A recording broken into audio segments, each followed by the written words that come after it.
Assalamualaikum warahmatullahi wabarakatuh. Yang terhormat Pak Muhammad Teguh Setiadi, SEMM, CTMP, CMC, CPGAM, CPLM, CIB, selaku dosen pengampu mata kuliah teori ekonomi, dan teman-teman yang saya hormati juga. Puji syukur marilah kita panjatkan kepada Allah Subhanahu wa Ta'ala, serta salawat dan salam tak lupa tercurahkan kepada Nabi Muhammad SAW. Perkenalkan, nama saya Prasetyo Budi Utomo dari kelas RA8 Prodi Manajemen. Di sini saya akan presentasi tentang materi teori ekonomi yang saya pelajari dari awal semester hingga sekarang. Baiklah, mari kita langsung ke materinya.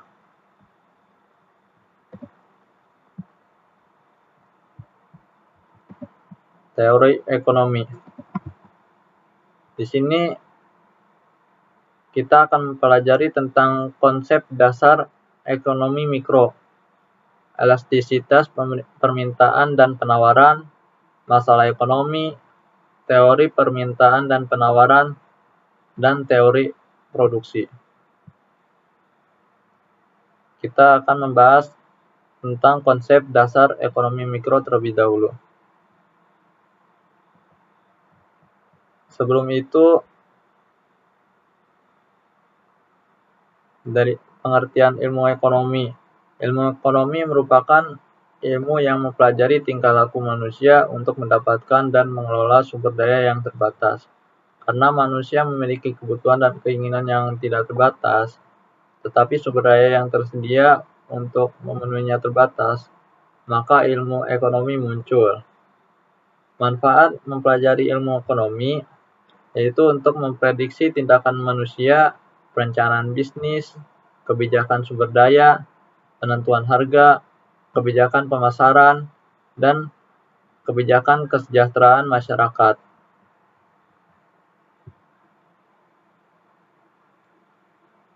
Untuk perbedaan ekonomi mikro dengan ekonomi makro, jika berdasarkan ruang lingkup, ekonomi mikro lebih sempit, sedangkan ekonomi makro lebih luas. Jika berdasarkan teori, ekonomi mikro membahas tentang teori harga produksi dan pasar, sedangkan makro membahas kebijakan fiskal, moneter, hubungan dengan faktor sosial, hukum, budaya, dan politik.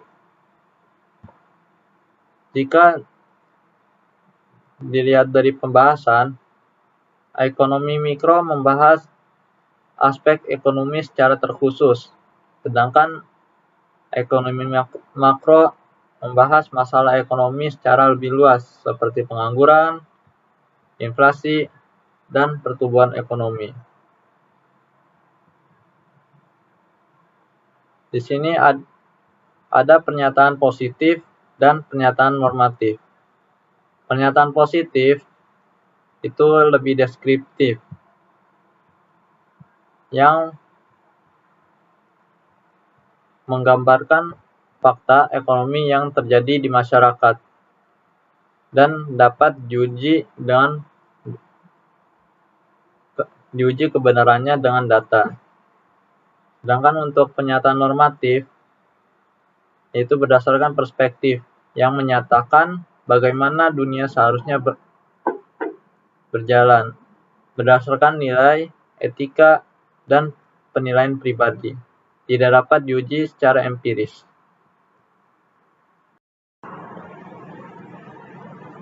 Terdapat 3 jenis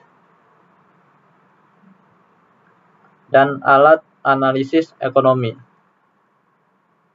Yang pertama ada ekonomi deskriptif, teori ekonomi, dan ekonomi terapan.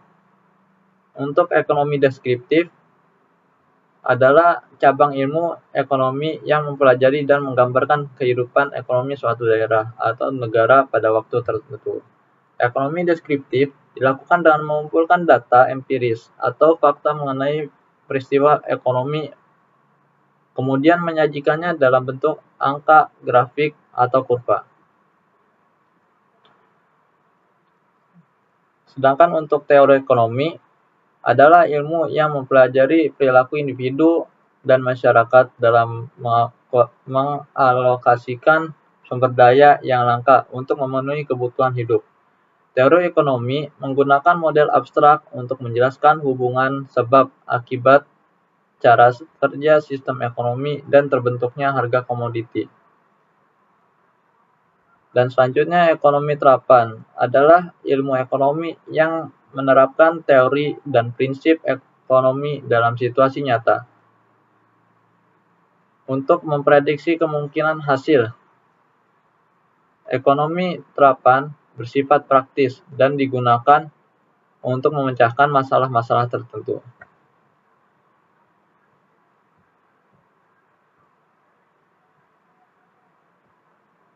Yaitu di sini ada alternatif sistem ekonomi. Yang pertama ada grafik kurva, yang dimana untuk alat utama dalam teori ekonomi untuk membantu memahami teori ekonomi dengan lebih mudah. Dan selanjutnya ada statistik yang mengumpulkan fakta dan menguji kebenaran teori ekonomi. Selanjutnya ada indeks yang menunjukkan perubahan rata-rata dari sekumpulan data tertentu dari waktu ke waktu. Selanjutnya ada ekonomi alternatif yang untuk proses produksi, pertukaran, dan konsumsi yang berbeda dari sistem kapitalis. Dan selanjutnya ada pendekatan realis, yaitu upaya sadar dan sengaja, biasanya dilakukan dalam skala lokal. Di sini ada permasalahan pokok ekonomi. Dalam konsep dasar ekonomi mikro terdapat permasalahan ekonomi seperti kemiskinan, ketimpangan ekonomi, pengangguran, pertumbuhan ekonomi rendah, tekanan ekonomi terhadap krisis, dan akses terhadap pendidikan dan keterampilan. Untuk kesimpulannya, materi ini menjelaskan konsep dasar ekonomi mikro termasuk definisi, pernyataan, alat analisis, dan perbedaan antara ekonomi mikro dan makro. Melalui pemahaman ini, pembaca akan lebih siap untuk menghadapi masalah pokok ekonomi kehidupan sehari-hari. Untuk materi selanjutnya yaitu tentang elastisitas permintaan dan penawaran. Elastisitas permintaan dan penawaran, pengertiannya yaitu elastisitas adalah ukuran persentase perubahan pada satu variabel yang disebabkan oleh perubahan 1% pada variabel lain. Elastisitas merupakan tingkat kepekaan perubahan kuantitas suatu barang yang disebabkan oleh adanya perubahan faktor-faktor lain. Faktor yang umum digunakan untuk menentukan elastisitas permintaan dan penawaran adalah perubahan harga. Manfaatnya untuk mengukur derajat kepekaan, digunakan rasio atau pembanding persentase perubahan kuantitas barang yang diminta atau barang yang ditawarkan dengan persentase perubahan faktor-faktor yang menyebabkan kuantitas barang itu berubah. Di sini ada beberapa jenis elastisitas permintaan. Yang pertama ada permintaan elastis ED lebih besar dari 1. Maksudnya Permintaan elastisitas terjadi apabila perubahan permintaan lebih besar dari perubahan harga. ED lebih besar dari 1 memiliki arti bahwa perubahan harga diikuti jumlah permintaan barang dalam jumlah yang lebih besar. Kayak misalnya barang-barang mewah. Yang kedua ada permintaan inelastis. ED lebih kecil dari 1. Permintaan inelastis terjadi apabila perubahan harga kurang begitu berpengaruh terhadap perubahan permintaan. ED lebih kecil dari 1 memiliki arti bahwa perubahan harga yang diikuti perubahan jumlah yang diminta dalam jumlah yang relatif lebih kecil. Misalnya permintaan terhadap beras. Yang ketiga, permintaan elastis unitary atau ED sama dengan 1. Permintaan elastis unitary terjadi apabila perubahan permintaan sebanding dengan perubahan harga. ED sama dengan 1 memiliki arti bahwa perubahan harga diikuti oleh perubahan permintaan yang sama, misalnya barang-barang elektronik. Yang keempat ada permintaan inelastis sempurna. ED sama dengan 0. Permintaan inelastis sempurna terjadi apabila perubahan harga tidak berpengaruh terhadap jumlah permintaan. ED sama dengan 0 memiliki arti bahwa perubahan harga yang sama sekali tidak berpengaruh terhadap jumlah permintaan, misalnya obat-obatan. Yang kelima, ada permintaan elastis sempurna. ED sama dengan sempurna. Permintaan elastis sempurna terjadi apabila perubahan permintaan tidak memberikan dampak sama sekali terhadap perubahan harga. Kurva akan sejajar dengan sumbu Q atau X. ED sama dengan sempurna memiliki arti bahwa perubahan tidak disebabkan oleh naik turunnya jumlah permintaan. Misalnya bumbu-bumbu dapur. Untuk selanjutnya ada beberapa faktor yang menentukan elastisitas permintaan. Seperti ketersediaan barang pengganti, substitusi, jumlah penggunaan barang dan jasa, pengeluaran atas barang dan jasa, intensitas kebutuhan, masa penyesuaian, dan yang terakhir pendapatan konsumen. Selanjutnya ada faktor-faktor yang menentukan elastisitas penawaran, yaitu jumlah persediaan, mobilitas faktor produksi, jangka waktu produksi, daya tahan penyimpanan produk, dan sifat perubahan biaya produksi, serta kemudahan produsen baru untuk memasuki pasar. Untuk kesimpulannya, materi ini menjelaskan elastisitas dalam ekonomi untuk mengukur seberapa responsifnya permintaan atau penawaran terhadap perubahan dalam faktor-faktor tertentu, seperti harga, pendapatan, dan harga barang lain. Elastisitas pendapatan menggambarkan hubungan antara pendapatan dan permintaan barang. Elastisitas permintaan menunjukkan sensitivitas permintaan terhadap perubahan harga barang. Elastisitas silang mengukur efek perubahan harga barang lain pada permintaan. Elastistik membantu memahami respons spesifik pada titik tertentu di kurva. Dan elastisitas penawaran menunjukkan bagaimana penawaran berubah seiring dengan perubahan harga. Pemahaman tentang elastis ini penting untuk pengambilan keputusan ekonomi yang efektif.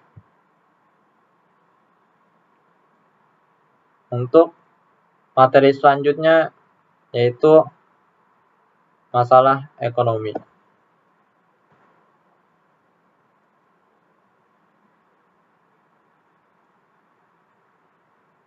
Masalah ekonomi,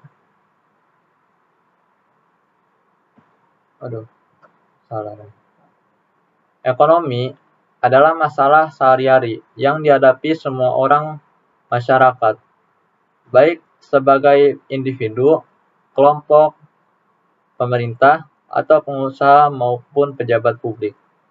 Masalah ekonomi pada prinsipnya adalah masalah pemenuhan kebutuhan dan keinginan konsumsi manusia dalam kehidupannya.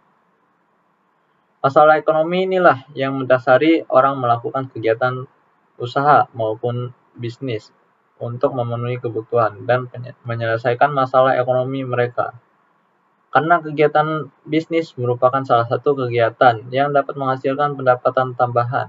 Walaupun kegiatan bisnis ini terdapat saingan yang begitu ketat sesuai dengan perkembangan bisnis yang begitu pesat pada saat ini.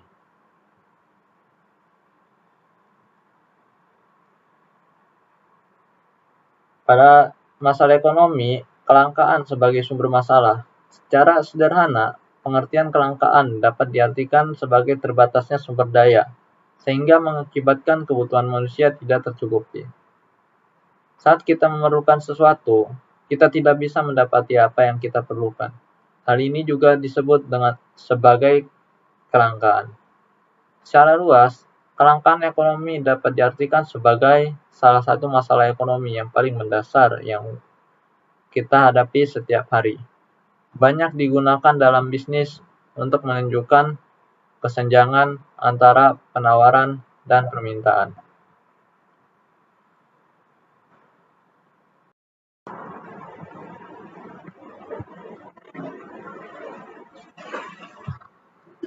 Untuk selanjutnya,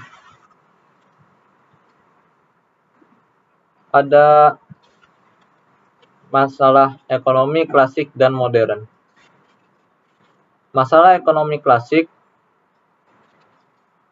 dari pengertiannya yaitu masalah yang dilihat dari sudut pandang sederhana, berupa konsep-konsep dasar ekonomi seperti pada masalah dasar produksi, pertumbuhan, dan nilai ekonomi.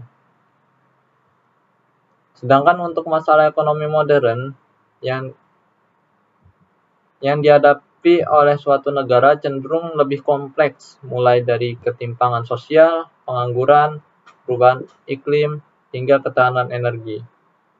Jadi bukan hanya masalah dasar produksi, pertumbuhan, dan nilai ekonomi saja.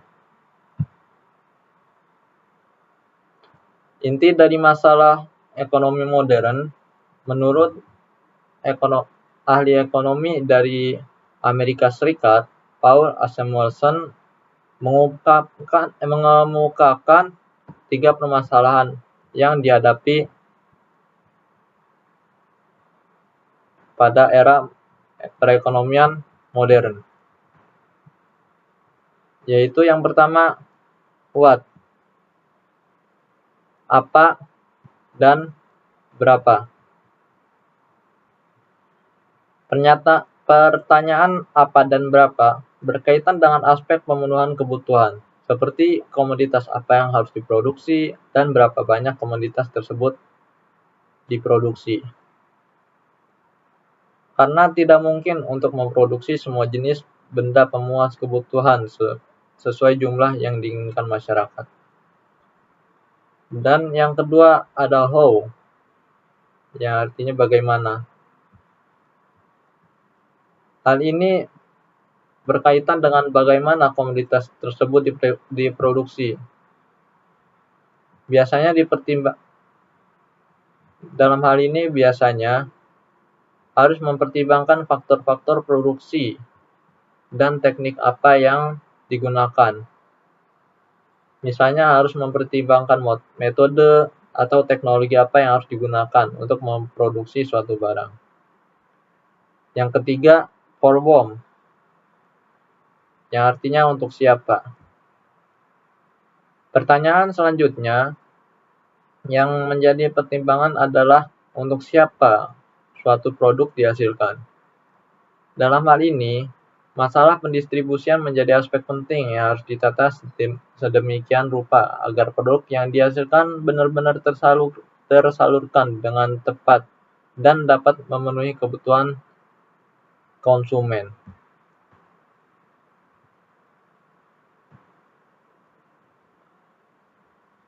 Untuk selanjutnya, permasalahan pokok ekonomi yang sudah dibahas sebelumnya, karena sekarang lagi membahas masalah ekonomi, ini dibahas lagi, yaitu permasalahan pokok ekonomi terdapat kemiskinan, ketimpangan ekonomi, pengangguran, pertumbuhan ekonomi rendah, ketahanan ekonomi terhadap krisis, serta yang terakhir akses terhadap pendidikan dan keterampilan.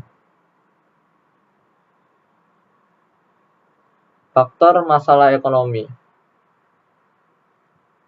Sumber daya yang pertama, sumber daya alam. Faktor sumber daya alam berhubungan erat dengan masalah ekonomi dari segi ketersediaan bahan baku. Karena tingginya tingkat pertumbuhan penduduk dan semakin menyempitnya lahan sumber daya alam yang diperoleh.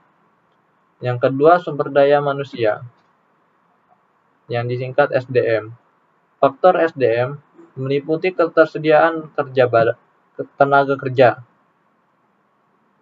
SDM merupakan elemen utama dibandingkan dengan elemen sumber daya yang lain, seperti modal dan teknologi. Karena manusialah yang berperan mengendalikan faktor lainnya. Yang ketiga, modal kerja. Modal kerja merupakan jumlah dari aktiva lancar atau kejayaan perusahaan, misalnya kas, surat-surat berharga, piutang, dan persediaan. Namun terkadang modal kerja sulit didapat, misalnya saat pandemi. Sebab pandemi tidak hanya berpengaruh pada individu ataupun perusahaan. Yang keempat, proses distribusi. Distribusi merupakan kegiatan atau tindakan memindahkan produk dari pihak supplier dengan konsumen. Distribusi menjadi salah satu kunci keuntungan bagi perusahaan karena mempengaruhi biaya produk dan kebutuhan konsumen secara langsung. Yang kelima, ada tingkat konsumsi. Tingkat konsumsi berhubungan dengan perbedaan gaya hidup masyarakat. Ada sejumlah faktor yang menyebabkan tingkat konsumsi meningkat maupun menurun. Dari kesimpulan materi ini menjelaskan masalah ekonomi yang terbagi menjadi dua, yakni ekonomi klasik dan modern. Dalam masalah ekonomi modern, terdapat 3 masalah pokok, yaitu yang berkaitan dengan what, how, dan for whom. Masalah ekonomi ini dapat diatasi dengan mempertimbangkan 5 faktor penting, yaitu sumber daya alam dan manusia, modal kerja, proses distribusi, dan tingkat konsumsi. Materi selanjutnya yang akan kita bahas yaitu teori permintaan dan penawaran. Dari pengertiannya, teori permintaan dan penawaran adalah dasar analisis pasar yang menjelaskan bagaimana harga dan kuantitas barang ditentukan. Manfaat untuk mempelajari teori permintaan dan penawaran yaitu untuk membantu kita memahami fenomena ekonomi sehari-hari dan menghindari kerugian. Pengertian permintaan, kurva permintaan, permintaan seseorang, dan permintaan pasar. Permintaan sendiri didefinisikan sebagai keinginan dari konsumen untuk membeli sebuah barang atau produk yang berada di tingkat harga tertentu selama waktu periode tertentu. Permintaan juga dapat berarti suatu komoditas yang dihasilkan oleh produsen karena dibutuhkan oleh konsumen yang mau dan bersedia untuk membelinya. Selanjutnya ada pengertian kurva permintaan atau demand curve. Adalah grafik yang menjadi gambaran hubungan yang ada antara harga sebuah barang dengan jumlah permintaan dari barang tersebut. Jumlah permintaan yang ada di pasar juga didefinisikan sebagai total semua barang permintaan yang berada di berbagai tingkat harga. Untuk selanjutnya ada permintaan peseorang. Permintaan peseorang adalah permintaan sejumlah barang dan jasa pada waktu dan tingkat harga tertentu oleh seorang konsumen. Dan selanjutnya ada pengertian permintaan pasar. Permintaan pasar adalah permintaan terhadap suatu barang di pasar pada waktu dan harga tertentu yang dilakukan oleh sekelompok konsumen. Efek faktor bukan harga terhadap permintaan ada dua, yaitu harga barang lain dan pendapatan para pembeli. Pada harga barang lain, yang dimaksud terdiri dari barang pengganti, barang pelengkap, dan barang netral.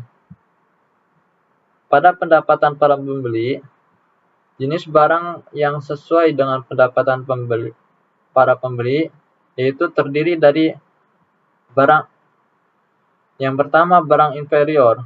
Barang inferior ini biasanya dibeli oleh konsumen yang berpendapatan rendah karena harga barangnya terjangkau. Yang kedua ada barang esensial, yang dimana barang ini penting untuk kehidupan masyarakat sehari-hari. Yang ketiga ada barang normal, yang dimana barang ini akan mengalami kenaikan dalam permintaan sebagai akibat dari kenaikan pendapatan. Yang terakhir ada barang mewah. Biasanya barang mewah ini dibeli oleh konsumen yang berpendapatan tinggi karena barang mewah ini harganya tergolong mahal.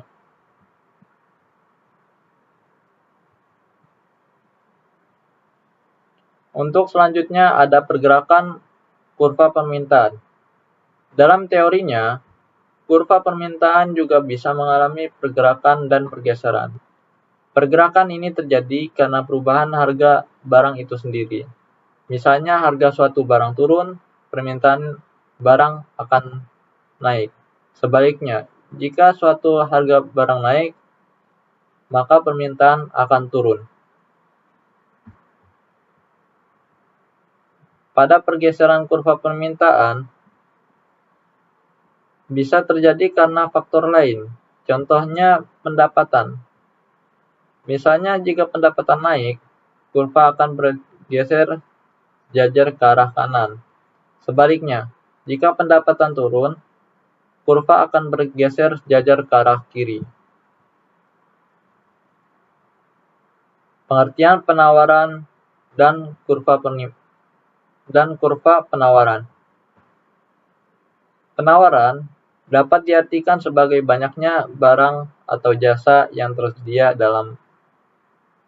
dan dapat ditawarkan oleh produsen kepada konsumen pada setiap tingkat harga selama periode tertentu. Kurva penawaran atau supply curve adalah grafik hubungan antara harga barang dan jumlah penawaran. Kurva ini dibuat atas dasar data real atau data nyata yang mengenai hubungan tingkat harga barang dan jumlah penawaran barang tersebut yang dinyatakan dalam daftar penawaran. supply schedule.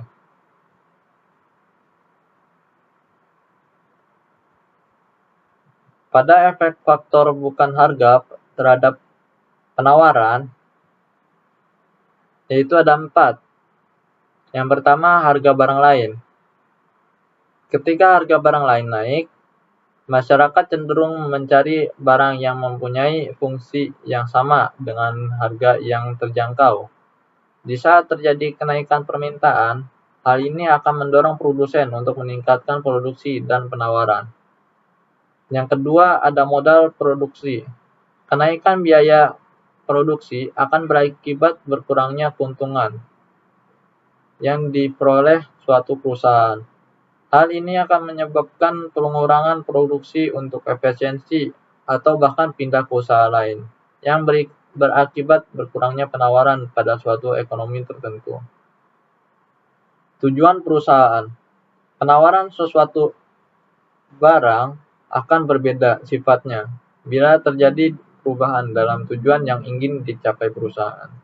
Yang keempat, tingkat teknologi. Kemajuan teknologi sangat berpengaruh terhadap penawaran. Semakin maju tingkat teknologinya, semakin tinggi pula efisiensi produksinya. Hal ini akan mengakibatkan kenaikan pada penawaran. Untuk selanjutnya, pergerakan kurva penawaran. Dalam teori kurva penawaran juga bisa mengalami pergerakan dan pergeseran. Pergerakan ini terjadi karena harga barang itu sendiri. Kayak misalnya, jika harga suatu barang turun, penawaran barang akan turun. Sebaliknya, jika suatu harga barang naik, maka penawaran akan naik. Jika pada pergeseran kurva penawaran, ini bisa terjadi karena faktor lain. Contohnya teknologi yang berkaitan dengan efisiensi produksi. Misalnya, jika semakin canggih teknologinya, kurva akan sejajar ke arah kanan.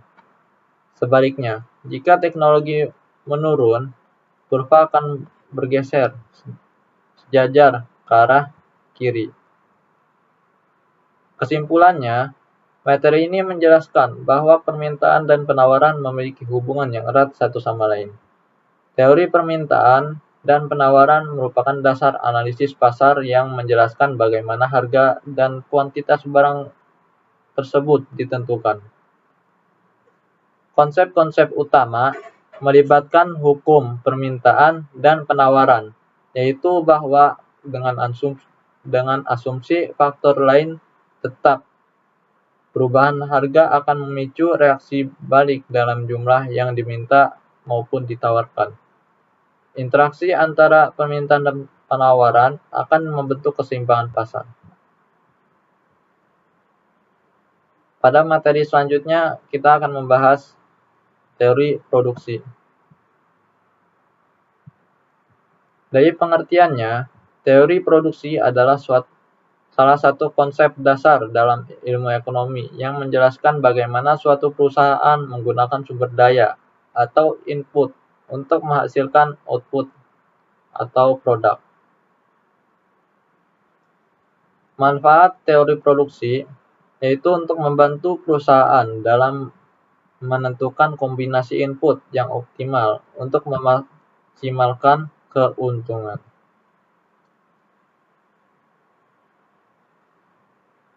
Sini kita akan membahas perusahaan perorangan. Dalam pengertiannya, perusahaan perorangan adalah bentuk usaha yang dimiliki, dikelola, dan dijalankan oleh satu orang. Dalam jenis suatu usaha ini, pemilik memiliki kendali penuh atas seluruh operasi bisnis, pengambilan keputusan, serta bertanggung jawab atas keuntungan dan kerugian yang dihasilkan. Bentuk perusahaan perorangan biasanya sering dijumpai dalam usaha mikro, kecil, dan menengah atau biasa disebut UMKM, seperti toko, kelontong, bengkel, kios makanan, salon kecantikan, ataupun pedagang pasar.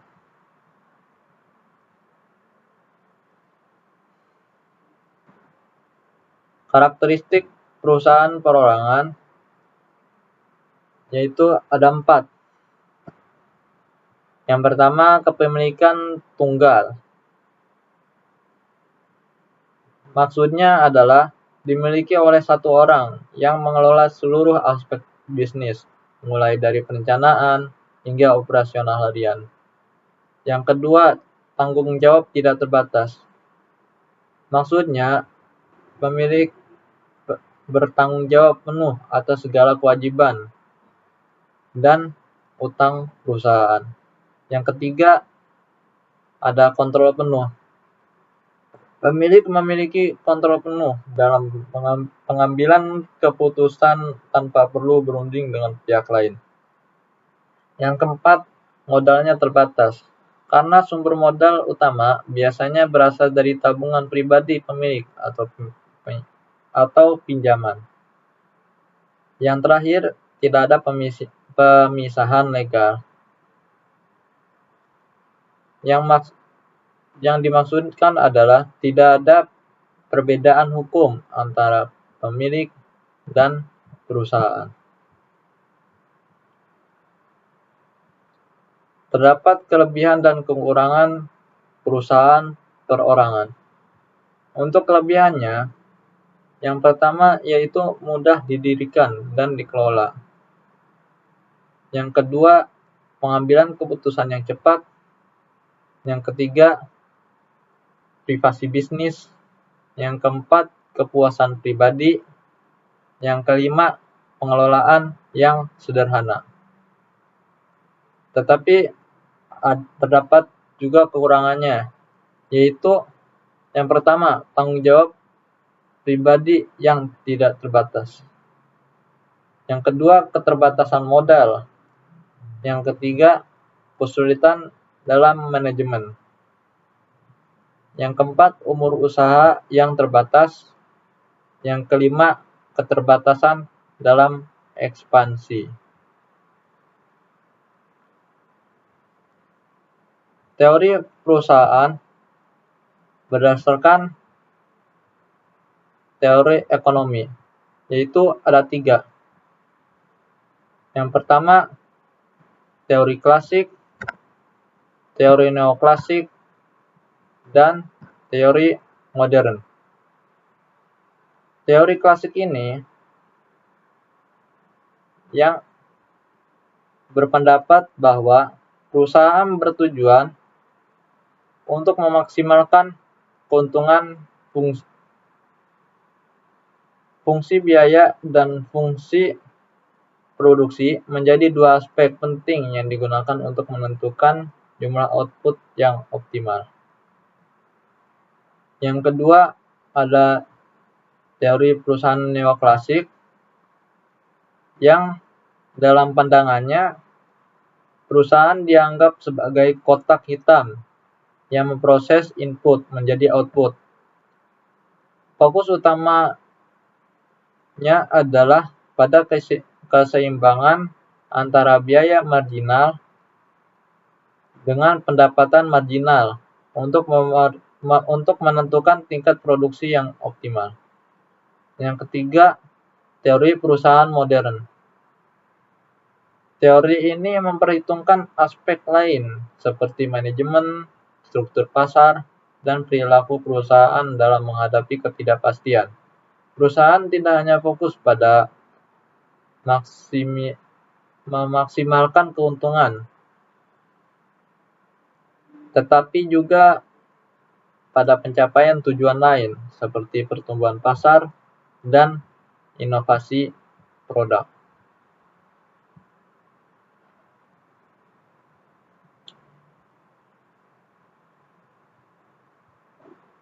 Untuk selanjutnya yaitu teori produksi dalam ilmu ekonomi.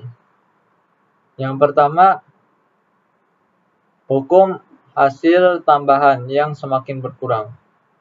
Teori ini menyatakan bahwa jika input variabel terus ditambahkan ke input tetap, maka tambahan output yang dihasilkan dari setiap unit tambahan input variabel akan semakin berkurang setelah mencapai titik tertentu.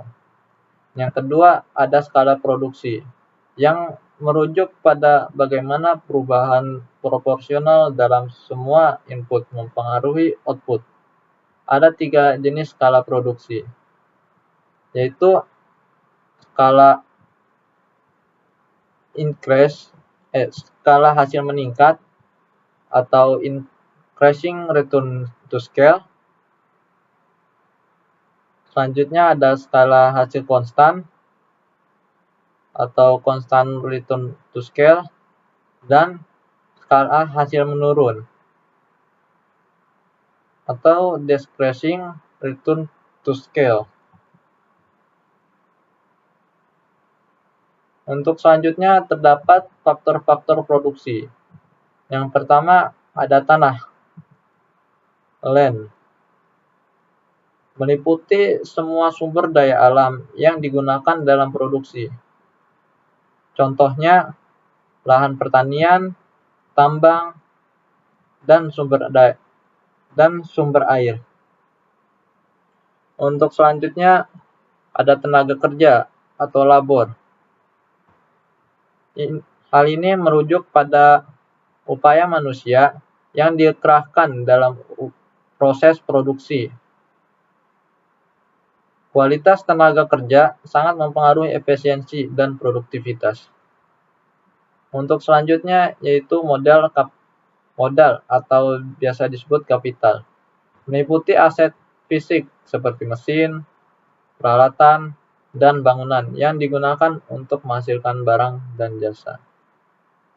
Untuk selanjutnya yaitu kewirausahaan atau entrepreneurship, merupakan kemampuan untuk mengorganisasi faktor-faktor produksi lainnya, mengambil risiko, dan mengelola usaha untuk menghasilkan keuntungan. Untuk selanjutnya yaitu konsepsi dari suatu fungsi produksi. Fungsi produksi adalah persamaan matematis yang menunjukkan hubungan antara input dan output. Bentuk umum fungsi produksi adalah Q sama dengan F, kurung buka, L, K, kurung tutup. Yang dimana Q sama dengan jumlah output yang dihasilkan, L sama dengan tenaga kerja, dan K sama dengan modal.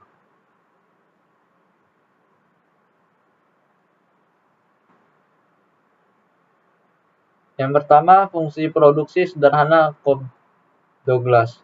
Salah satu bentuk umum dari fungsi produksi adalah fungsi Cobb-Douglas, yang dimana rumusnya yaitu Q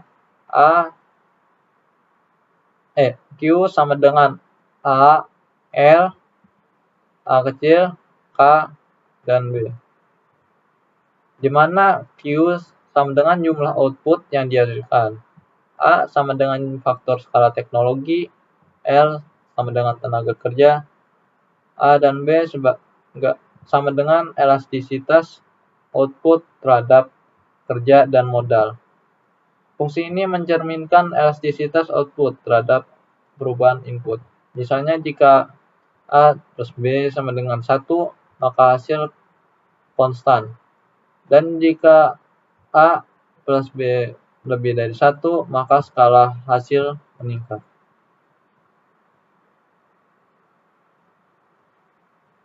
Konsepsi dari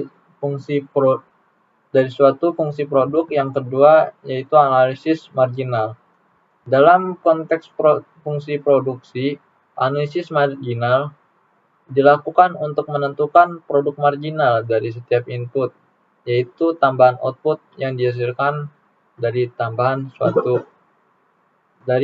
satu unit input. Pada kesimpulannya, teori produksi adalah konsep fundamental dalam ekonomi yang mengkaji bagaimana perusahaan menggunakan berbagai input untuk menghasilkan output. Dengan memahami bentuk-bentuk perusahaan, teori ekonomi tentang perusahaan dan faktor-faktor produksi, kita dapat mengoptimalkan proses produksi untuk mencapai efisiensi yang maksimal. Pemahaman tentang fungsi produksi juga memungkinkan perusahaan menentukan kombinasi input yang optimal guna memaksimalkan output dan keuntungan. Untuk materi selanjutnya, yaitu struktur pasar.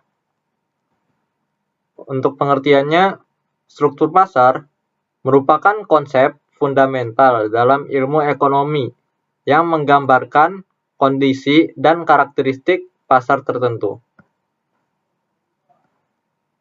Pada faktor yang mempengaruhinya yaitu jumlah penjual dan pembeli yang terlibat dalam transaksi, keragaman produk, penguasaan pangsa pasar, hambatan masuk dan keluar pasar, serta sistem distribusinya. Adapun fungsi struktur pasar ada 3, yaitu menentukan perilaku pelaku pasar. Contohnya, dalam persaingan sempurna, produsen cenderung tidak memiliki pengaruh yang signifikan terhadap harga. Yang kedua, yaitu mempengaruhi kinerja pasar. Dan terakhir, memberikan petunjuk bagi pemerintahan. Seperti untuk merumuskan kebijakan ekonomi, dalam kebijakan persaingan usaha, dan kebijakan pengendalian harga.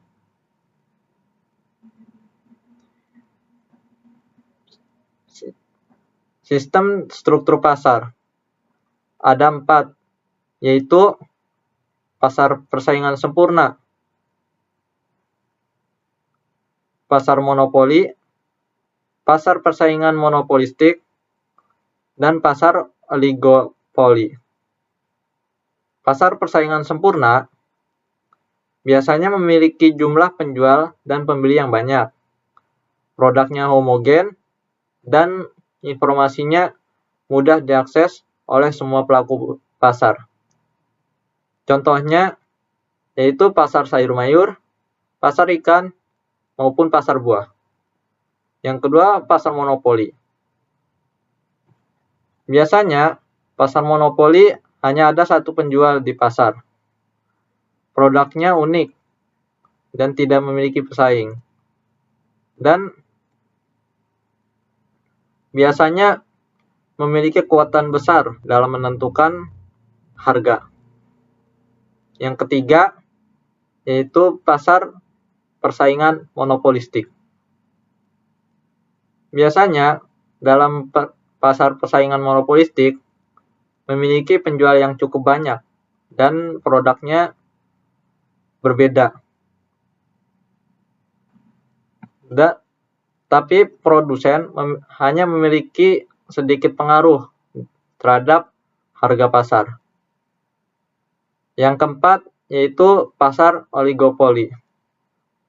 Biasanya, pasar oligopoli memiliki jumlah penjual yang sedikit dan produk yang dijual biasanya homogen.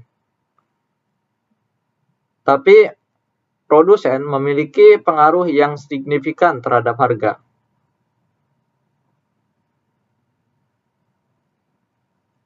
Pada kesimpulannya, struktur pasar merupakan konsep penting dalam memahami perilaku pelaku dan kinerja pasar. Pemahaman tentang berbagai sistem struktur pasar membantu kita memahami bagaimana harga barang dan kuantitas barang atau jasa ditentukan, serta bagaimana kebijakan ekonomi dapat mempengaruhi pasar. Untuk materi selanjutnya, yaitu pendapatan nasional. Pendapatan nasional pada pengertiannya yaitu total nilai seluruh barang dan jasa yang dihasilkan oleh suatu negara dalam periode tertentu, biasanya dalam setahun, yang dihitung dari berbagai sektor ekonomi, seperti pertanian, industri, dan jasa. Untuk menghitung pendapatan nasional, biasanya ada beberapa pendekatan. Yang pertama, pendekatan produksi yang menghitung total nilai tambah yang dihasilkan oleh sektor-sektor ekonomi di suatu negara. Yang kedua, ada pendekatan pendapatan yang menghitung total pendapatan yang diterima oleh faktor-faktor produksi. Yang ketiga, pendekatan pengeluaran yang dihitung dari total pengeluaran untuk membeli barang dan jasa final yang dihasilkan dalam perekonomian.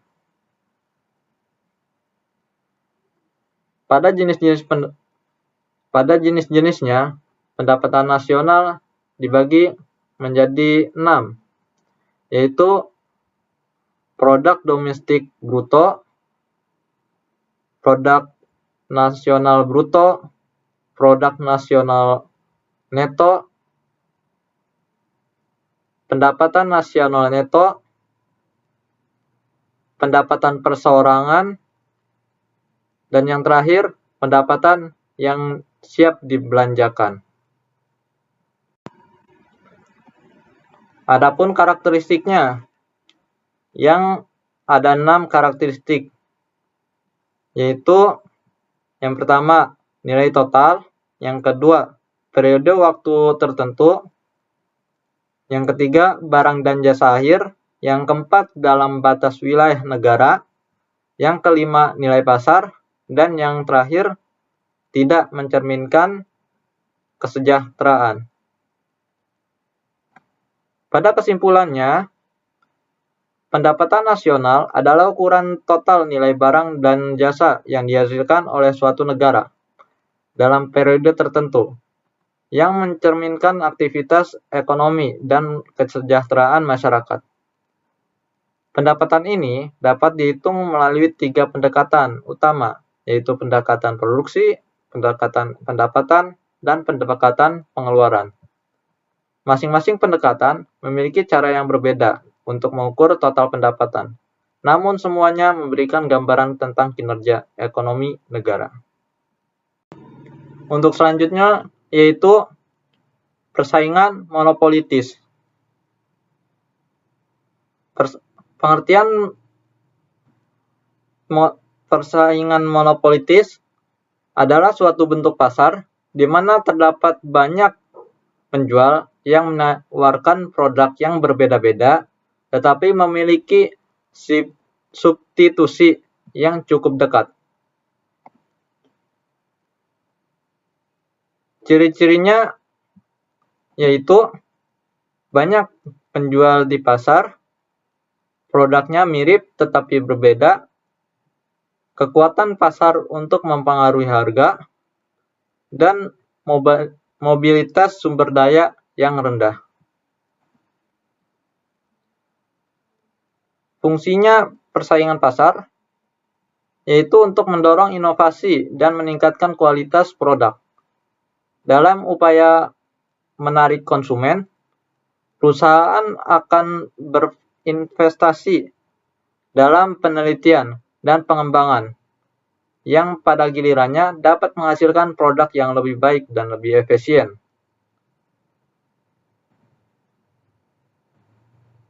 Pada sistem persaingan monopolitis, Harga yang ditentukan oleh interaksi antara penawaran dan permintaan.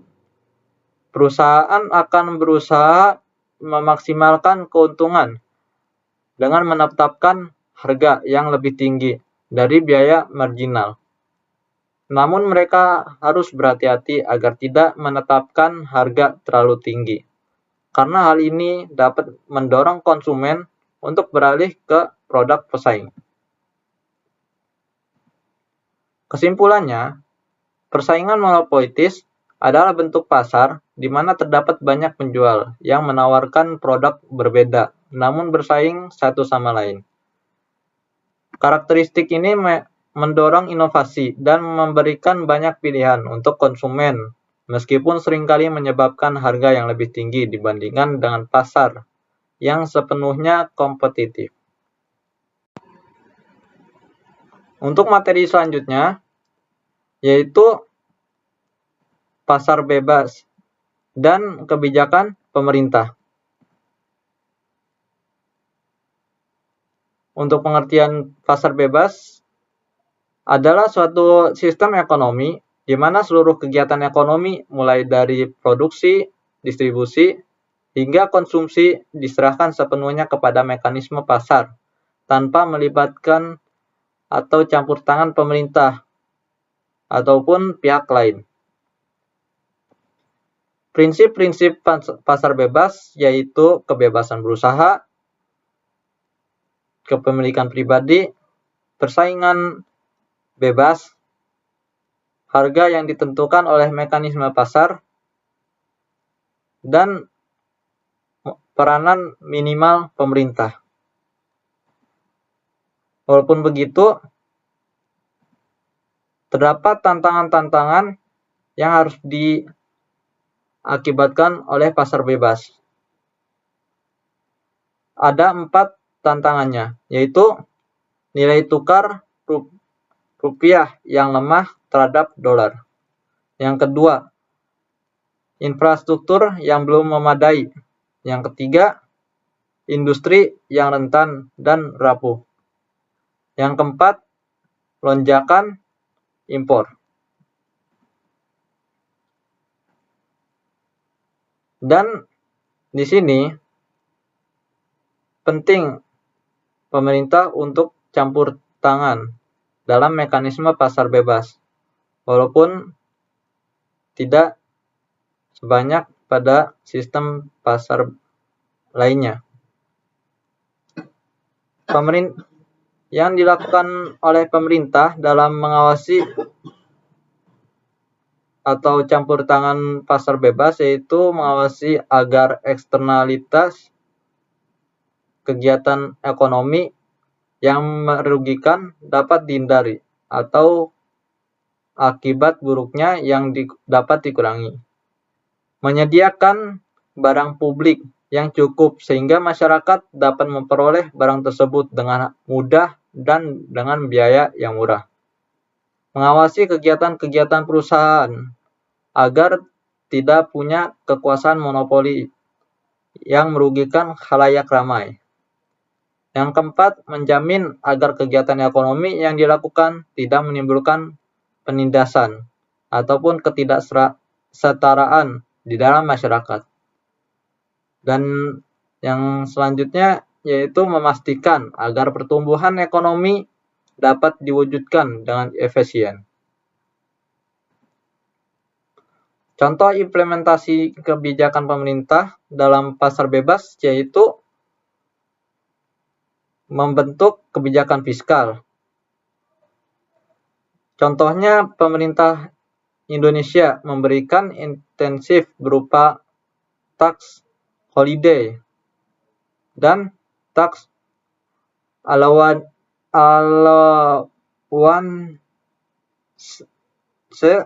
untuk perusahaan yang berinvestasi di sektor prioritas. Yang kedua yaitu kebijakan moneter. Contohnya Bank Indonesia menurunkan bunga acuan untuk mendorong pinjaman usaha. Dan yang ketiga, partisipasi dalam organisasi perdagangan internasional, seperti bergabungnya ke World Trade Organization atau WTO. Yang keempat, penyesuaian standar dan regulasi internasional. Contohnya yaitu penyesuaian standar produk-produk yang sesuai dengan standar WTO. Untuk kesimpulannya, yaitu secara keseluruhan, keseimbangan antara pasar bebas dan kebijakan pemerintah sangat penting untuk menciptakan perekonomian yang sehat dan berkelanjutan. Keduanya harus berfungsi secara sinergis, di mana pasar bebas memberikan ruang bagi kebebasan ekonomi. Sementara kebijakan pemerintah memastikan bahwa kebebasan tersebut tidak mengorbankan kesejahteraan masyarakat secara keseluruhan. Dengan pendekatan yang bijak, diharapkan negara dapat mencapai tujuan pembangunan ekonomi yang berkeadilan dan berkelanjutan. Untuk materi selanjutnya, yaitu kebijakan fiskal dan moneter. Pada pengertiannya, kebijakan fiskal dapat didefinisikan sebagai kebijakan ekonomi yang dilakukan pemerintah melalui pengaturan penerimaan dan pengeluaran negara. Kebijakan ini melibatkan manipulasi anggaran pemerintah, baik dari sisi pendapatan maupun belanja negara untuk mencapai tujuan-tujuan ekonomi tertentu.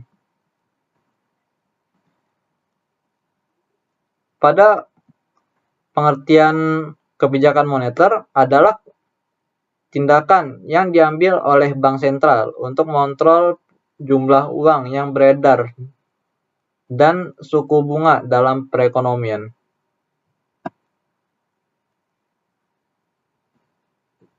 Pada fungsi dan tujuannya, yaitu fungsi-fungsinya kebijakan fiskal ada 4 fungsi, yaitu fungsi otoritas, fungsi perencanaan, fungsi pengawasan, fungsi alokasi, fungsi stabilitas, dan fungsi distribusi. Tujuan kebijakan fiskal ada 5, yaitu menjaga stabilitas ekonomi, mendorong pertumbuhan ekonomi, mengurangi pengangguran, memperbaiki distribusi pendapatan, dan yang terakhir, meningkatkan daya saing ekonomi. Adapun tujuan kebijakan moneter, yaitu stabilitas ekonomi, kesempatan kerja,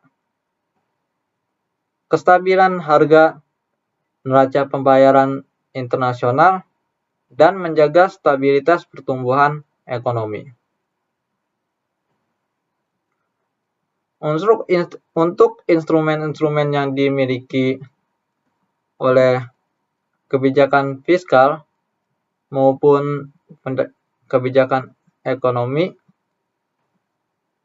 yaitu pada kebijakan fiskal, instrumennya ada 3, yaitu ruang fiskal atau ketersediaan dana yang dapat digunakan oleh pemerintah. Yang kedua, belanja pemerintah. Dan yang ketiga, penerimaan pajak.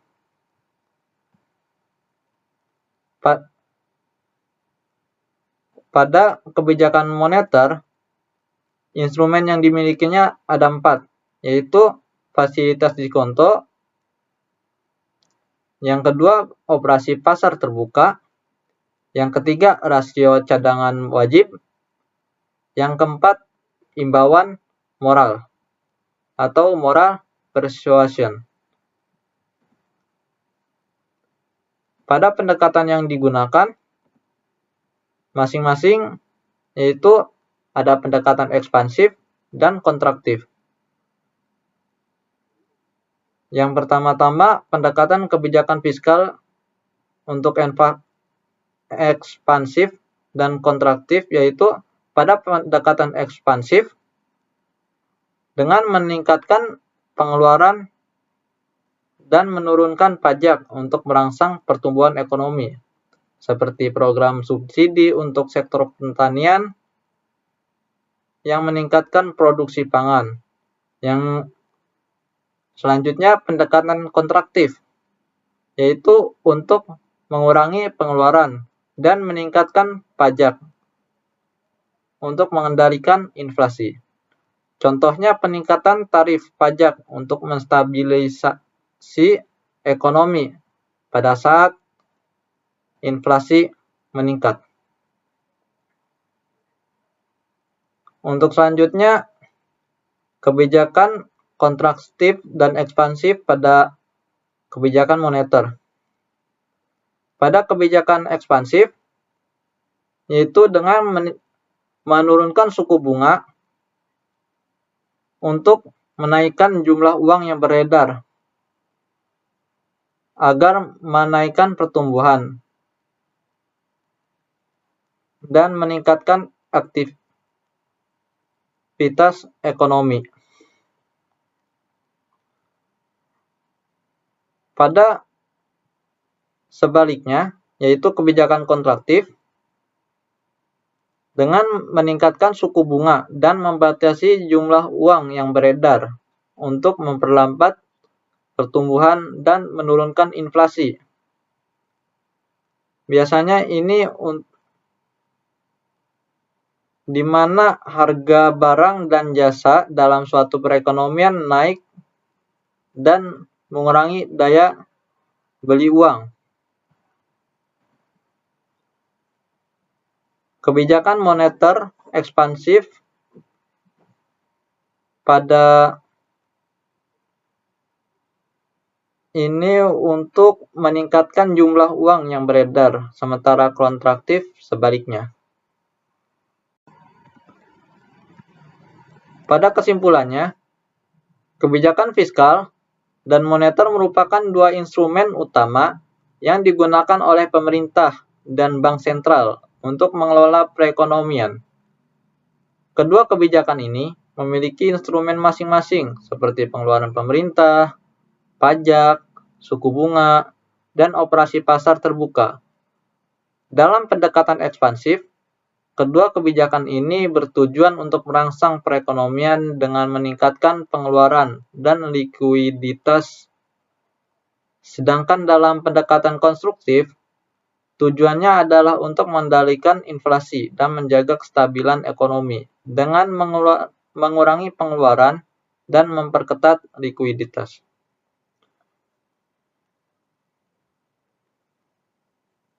Terima kasih telah menonton sampai akhir. Semoga apa yang saya sampaikan dapat bermanfaat untuk kita semua. Kurang lebihnya mohon maaf.